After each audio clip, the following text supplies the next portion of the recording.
nós vamos dar início a este passeio que tem como tema a Revolução do Porto. É uma revolução que se convencionou chamar a Revolução do Porto, mas verdadeiramente ela começou em Aveiro. Essa revolução aderem logo os regimentos de Aveiro, mas os regimentos de Aveiro eram pequenos.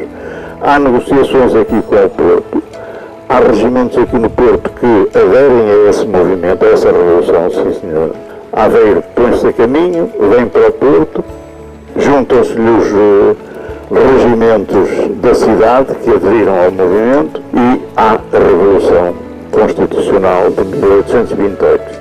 Em homenagem ao escritor Alberto Pimentel, aliás ele era miguelista, o Alberto Pimentel e a família dele toda eram miguelistas, viviam aqui numa casa que era a continuação, esta não existia, era uma casa que até ali abaixo tinha esta configuração que ele dizia de um ferro de Brunino, não era?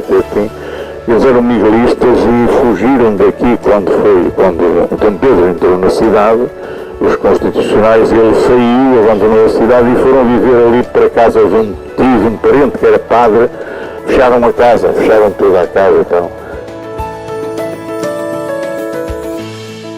Travessa a ser feita, antigamente chamava-se Viela dos Açougues, porque houve aqui matadouros, quer dizer, esta zona em que estamos, que é a zona do Carmo, sobretudo, quando se fundou a Ordem Terceira do Carmo e quando a Ordem abriu o hospital abriu em 1802, quando começou a funcionar, esta zona desenvolveu-se muito, a rua ser feita, quer dizer, por exemplo, os médicos, os cirurgiões e depois com o liberalismo também, porque a especialização dos ministros, sobretudo dos ministérios, eram vários, estavam aqui todos nesta rua de ser feita.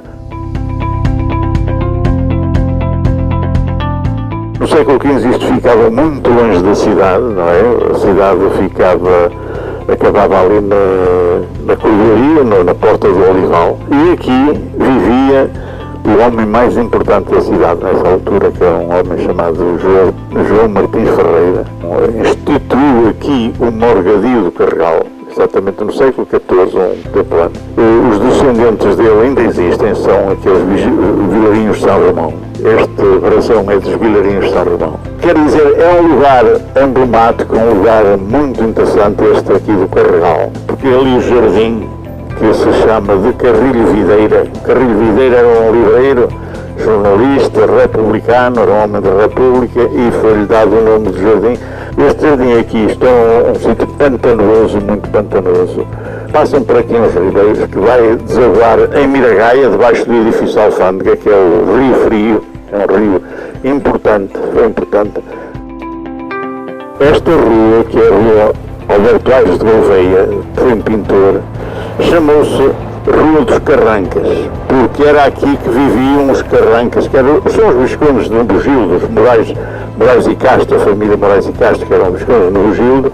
Inicialmente a casa deles era aqui ao fundo da rua, ali onde está agora o Largo do Viriato. Portanto, depois chamou-se Rua da Liberdade, e Rua da Liberdade porque os tais mártires da liberdade, em 1836, já com o liberalismo instalado em Portugal, a Santa Casa da Misericórdia do Porto veio aqui, recolheu os cadáveres desses 12 mártires da liberdade.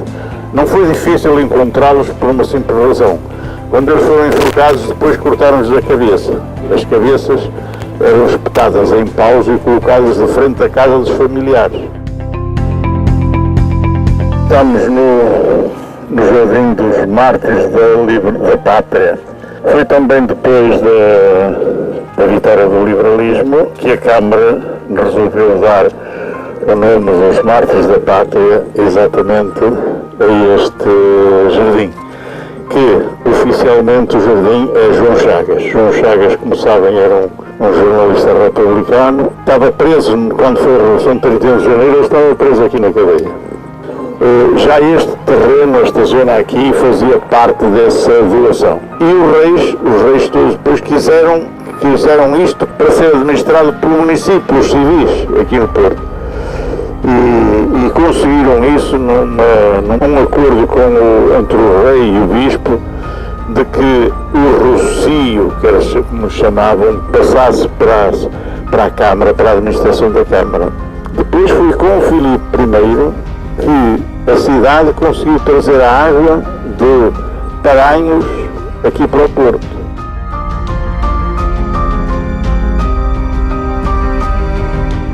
Ali é que era o Campo das Malvas e era o primeiro cerco dos enforcados. Quem morria na forca, os criminosos, os assassinos, os ladrões, os violadores, claro que não tinham direito a ir para o céu. Foi neste local que os mártires da liberdade foram enforcados. Em duas ocasiões, uma em maio e outra em outubro. Eram 12, 2 foram em outubro, 10 foram em maio.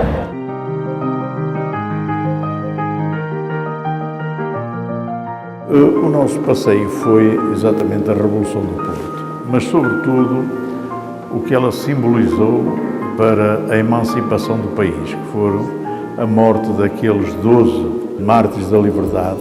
As pessoas eram importantes, os nomes deles ainda hoje nós ouvimos, nomes que são descendentes dessa gente. Era a Santa Casa que dava sepultura depois das mortes. Estes foi recuperá-los, foi lá ao cemitério onde eles tinham sido enterrados. A Santa Casa Misericórdia recolheu os restos mortais desses homens, dos mártires da liberdade, trouxe-os para aqui, eles estiveram aqui durante muito tempo na igreja. E depois, quando se construíram os cemitérios públicos, o cemitério do Prado de Repouso, que foi construído em 1839, os restos mortais dos mártires da liberdade foram daqui para lá. Estão no talhão da Santa Casa da Misericórdia do Porto, no mausoleu grande, está lá.